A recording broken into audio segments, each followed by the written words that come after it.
Before you hire a Jupiter Realtor, there's a few things you're going to want to verify, or you could regret it 6 months from now.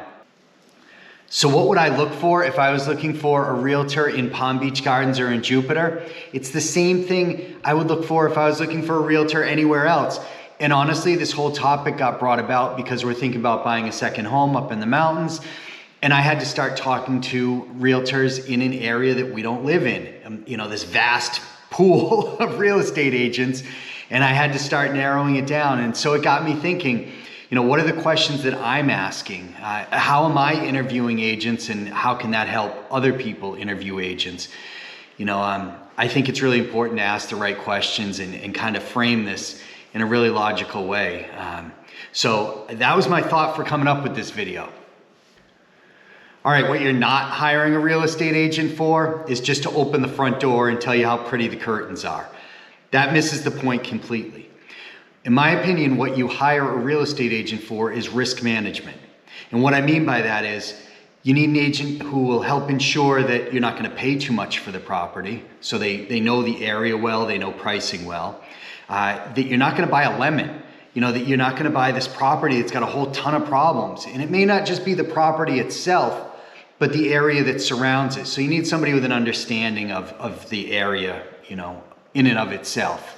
And the last thing is, you want to make sure that you buy a home that you're not going to regret buying in 3 years.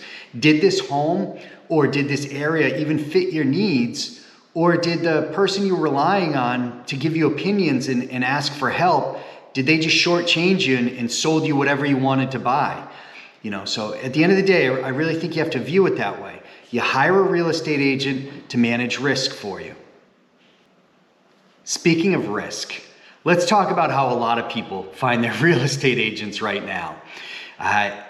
You either go on to Zillow or Realtor.com or a website like that shows you an agent's name and it says, market expert, contact this person if you want to see this property. Here's what you don't know, or a lot of consumers don't know. That's just a paid advertisement. That person may not be the most competent person in an area. They were just the person willing to pay the advertisers the most amount of money so that they could show up on a search and be presented as the most competent person in an area. This is not a way to find a real estate agent, folks. That's a horrible way to start, to be completely honest with you. Another thing I see from people a lot is they'll drive around an area and see a lot of for sale signs, and they'll notice that one agent has a lot of the listings. And they'll say, oh, well, it seems like that person knows the area. I'll contact that person. Here's the problem with that. If you contact me in an area where I have a lot of listings, you know what the first thing I'm going to try to do is, as a real estate agent, the very first thing I'm going to try to do? I'm going to try to sell you that house that I've listed that's been sitting for the longest amount of time, because I want that one off my books. The longer a listing sits, the worse it is for me, because I'm really representing the seller. You're just a guy who called me. I don't have a relationship with you. I have a relationship with the person who contracted me to try to sell their home. So if you call me and you say you're looking for homes in a given area and I have a listing there, which home do you think I'm going to try to sell you? So I really think people have to understand this. It's very often not the best idea to just call the person with some signs in a neighborhood. Risk management starts with negotiation and negotiation tactics. Look, I think you need to understand, when you have an agent submit an offer on your behalf, you're not in the room when I send that offer over. You have no idea what I'm saying to the listing agent on that property. There's a couple of things that can happen.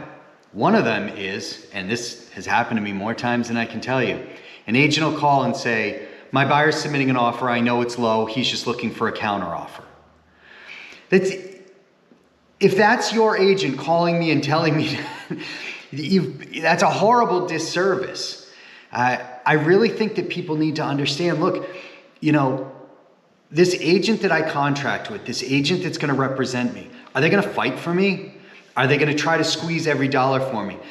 Do they have a process where it's already been mapped out? Look, if the seller side says this, we're going to do this. Do you have a game plan? Have you thought out offer strategy?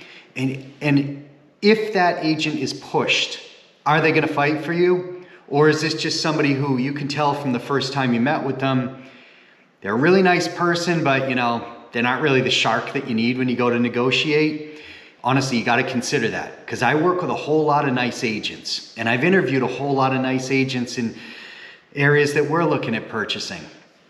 But when it gets into the nitty gritty and I start asking them direct questions about, so take me through tactfully, how do you present offers? What's the pushback? When you get asked certain questions, how do you respond to them? These are important things consumers need to do when they're talking to agents. You don't need to ask the direct question as much as you just need to get a general feel of, is this person going to advocate for me? Do I feel at the end of the day like this person's going to be 100% on my side and not just trying to, get a transaction done and pre-negotiating the middle of it without ever really advocating for me? So I think it's a super important thing. Next step of risk management, market expertise.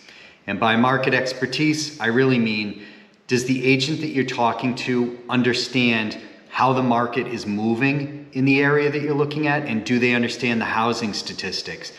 Look, this is a super important piece of the puzzle, folks. It's why I put out my monthly videos, so that I can go over statistics for people and encourage them to drill down to whatever area that they're looking at. And I go through this exercise with people because buying a home in zip code 33458 is going to be much different than buying a home in zip code 33478, which is Jupiter Farms. Downtown Jupiter and Jupiter Farms, these trade entirely different from one another. And I can articulate that through the use of statistics. And data drives decisions. So if you're talking to an agent and you're asking, hey, can you tell me a little bit about the market around there? What are things selling? What does it look like? Granted, they may not know that off the tip of their tongue. They may have to say, give me a few minutes and let me pull up some statistics and I'll get back to you. But within a reasonable period of time, you should have somebody who can give you an analysis with a breakdown and then layer that on top of, look, this is what's happening in the zip code, but this is what I see happening in the overall market. That's something you really need to drill an agent on is, for lack of a better way of saying it, do you know what you're doing? If you can't point me to data, and if you're just saying to me, well, yeah, homes are selling. I see them go pending a lot and looks like they sell. Come on. Give me a break, man.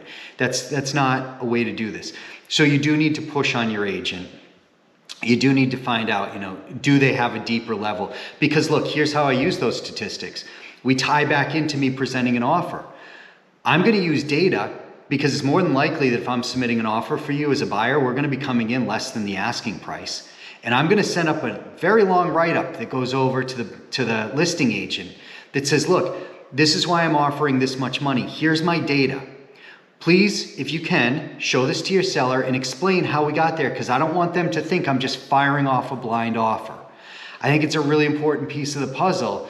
And I think if you don't have an agent that's doing that for you and isn't submitting an offer in that way, a lot of times you can just get a seller who blows off your offer because they don't like the price. So again, make sure whoever you're dealing with understands the market, knows the statistics and the data. Does the agent that you're working with understand the area and the product type that you're looking at? Now, I live in Jupiter Farms. Obviously, I know Jupiter Farms better than anywhere else. I also work in Jupiter and Palm Beach Gardens pretty extensively. I know those areas really well. I get calls a lot for people that want to buy a house down in Delray. And so the first thing I'll say is, well, tell me about what you're looking for. And what I'm trying to figure out is whether my knowledge base fits with what they're looking for. Some products are much easier to deal with than others.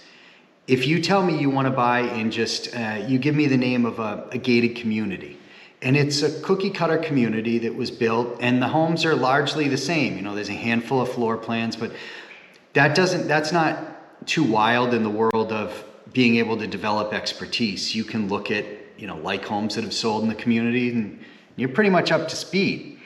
If you want to look at a condo, it's going to be, you're going to have a lot of sales in a condo building. It gives me a strong leg to stand on. It's going to be easier for me to work out of the town that I live in and be able to perform well for you. Conversely, if the area is kind of specialized, my daughter rides horses, so we're in Wellington and I'm around the equestrian community there a lot. I'm around Calusa here in Jupiter Farms because it's equestrian community. Around Jupiter Farms itself, equestrian properties, equestrian communities. I have a level of knowledge there. I don't think the average person that comes in, the average agent, if you say I'm looking for a specific property type, like an equestrian property, you need somebody who understands it. You can't wing it. Same with golf course communities. I work for the Nicklaus family. We're gonna know more about golf course properties than just about anybody else out there. So even if I don't have the knowledge, my firm will. We're a good place if you're looking for a golf course community home. There are product types that I'm just not that good with, to be perfectly honest with you.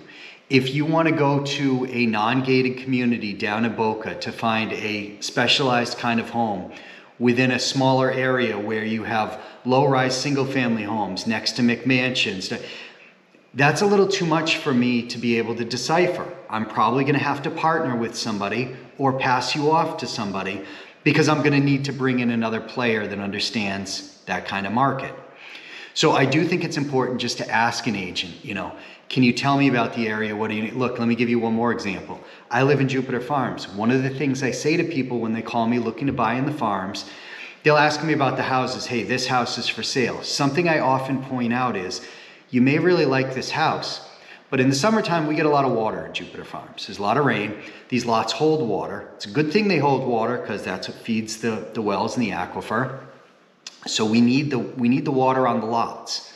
But you need to look at the elevation of the home. There can be problems if the home almost looks sunken in or if the grading of the lot has water running in towards the house. Heavy rain, this can be problematic with getting water into your house versus if a house, mine's 3.5 feet off the center of the road. We're on a huge pad. There isn't any water that's going to get to my house. That's the kind of little knowledge thing I think that people need to have if they go to specific areas that, again, will require some expertise and aren't really cookie cutter areas. This one I think seems kind of obvious and basic, but you need to ask the agent, is this what they do full time for work, or are they a weekend warrior? Is this just a part-time occupation? Here's the problem with doing it part-time. And look, I'm the last person to try to knock somebody trying to make extra money and doing something. I just think from a buyer's perspective, here's where things get tricky.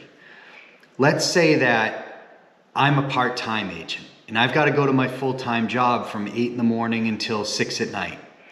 But at 10 o'clock in the morning, an offer I've submitted comes back from the seller's side with changes, and they say, you have a deadline of 5 o'clock tonight to agree to these. We're looking at a few offers. We need these changes made today if you want to agree to them. If your agent isn't even seeing that email until 6 o'clock after the offer deadline is passed because they're at their full-time job, you just missed out. So I do think it's really important just to ask the agent, look, do you do this full-time or do you do this part-time? If they say, I do it part-time, and if you really like that person, or it's your cousin or your brother or your friend, ask them, can I ask you to partner with a full-time agent on this as well? I've done that before just because I understand that people have loyalties and I'm sensitive to that and I get it. But I would rather have somebody partner with me because I can fill in the gaps while they're not here, while they're at their other job. So very important. Just ask the agent, you full-time or you part-time? Even if they don't tell you, you'll be able to figure it out pretty quick. Teams versus solo agents. This is something that's come up a lot in the last few years. You see these teams that get put together where there'll be 8 or 10 real estate agents, sometimes even 40 or 50 of them, on one team. And the pitch is, you have all of these other people at your disposal, so even if I'm not able to help you, somebody else can help you. I'm a solo agent. I believe in staying that way. I've been asked many times to start a team. I don't want to. I like being accountable to my clients on a one-for-one basis. I wouldn't set you up in a situation where I said, hey, I'm going through this journey with you. You and me, it's us against the world. And we're gonna go see some houses. We're gonna get you into contract. And then after that, I'm out of here. A bunch of other people are gonna deal with you. Or even worse, hey, you contacted me. I'm too busy. My name's on the sign. I got other things to do. I'm gonna send you the guy I just hired though. He doesn't have any business, so don't worry about it. He'll give you all of his time. You'll be fine. To me, I think, again, you just have to ask, are you part of a team? Are you a solo agent? And understand the benefits and the drawbacks of each. Again, for me, when I'm looking for an agent, it's one of the first questions I'm asking because I don't want to get passed off. All right, beyond the data and the talking points, this to me is really the most important one. You ready for it? You gotta like the real estate agent you're dealing with. Look, we're gonna be spending a lot of time together. If I'm showing you houses, we're gonna be in the car driving around, we're gonna have coffee, we're gonna do all sorts of stuff together. It's not worth it if I don't like you or you don't like me. There's plenty of other agents out there that either party can work with. I think it's super important because within this relationship that gets developed between a real estate agent and their buyer or their seller is an immense amount of trust that has to go into the relationship. You have to trust that I'm gonna do everything on your behalf and I'm gonna do it competently and I'm gonna do it to the best of my ability. But you also gotta have fun with me because at the end of the day, man, this is an exciting process. You get to buy a new house. So don't shortcut that part of it. If all the boxes are checked, but you don't like the person, hey look, I'm probably not a lot of people's cup of tea. I get it. And if I'm not yours, that's fine. Just find somebody else who's competent, but that you also get along with. So hey, now you know some of the things to look out for. And if you are looking for a real estate agent in Jupiter, a realtor in Palm Beach Gardens, I'd love to be the one that you deal with. I'd love to interview with you. Look guys, I know this is a little bit different than most of the videos that I usually do, but I hope it helps some people make some decisions. Even if it's not me, I truly hope this helps you guys out, and we'll see you on the next video.